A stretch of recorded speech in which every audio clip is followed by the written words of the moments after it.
Ngayong araw pupunta kami sa Bangkok, Thailand para mamasyal. First time ko ito kaya naman gusto kong ipakita sa inyo yung mga pupuntahan namin. 9 AM yung flight namin pero 4 AM nandito na kami sa airport. Guys, sasakay na kami ni Ate Maria.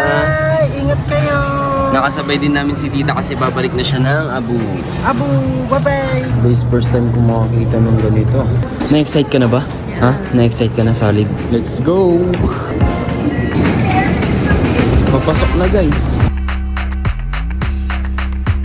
Guys, dito ako nakaupo.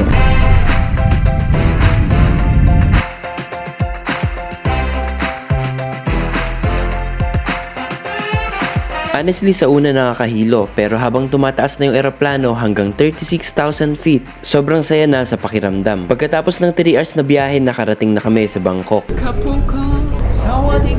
Dumating na rin yung driver namin papunta sa hotel na kung saan kami mag-i-stay. Pagkarating namin, nag-check-in na kami, hotel check, at lumabas na rin kami para maglibot-libot. Parang typical na Pilipinas, may nagbebenta sa mga overpass. Bumili kami ng SIM card na good for 7 days. Unli data na yon sa halagang 200 baht. Yung mataas na building pala kanina ay ang Bayok Sky Hotel. At ito ang pinakamataas na hotel sa Bangkok na merong 84th floor. Bumili kami ng ticket worth 400 baht each para makaakyat sa taas. Iba pa yung presyo ng pagkain nila. Paakyat pa lang talagang nakakabilib na.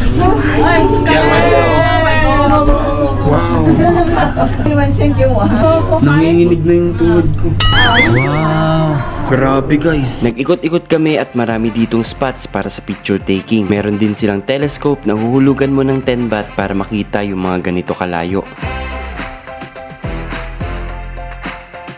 Dito lang din makikita ang highest bar sa Bangkok na nakapwesto sa 83 floor. May free drinks na rin kasama yung binayaran naming ticket at maraming option ang pagpipilian dito. Pagkatapos umakyat na kami sa pinaka viewpoint.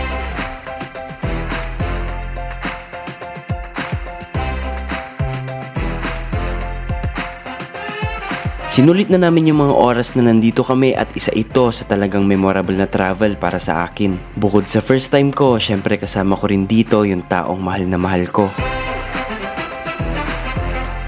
Abangan ninyo yung mga susunod pa naming pupuntahan sa mga next uploads.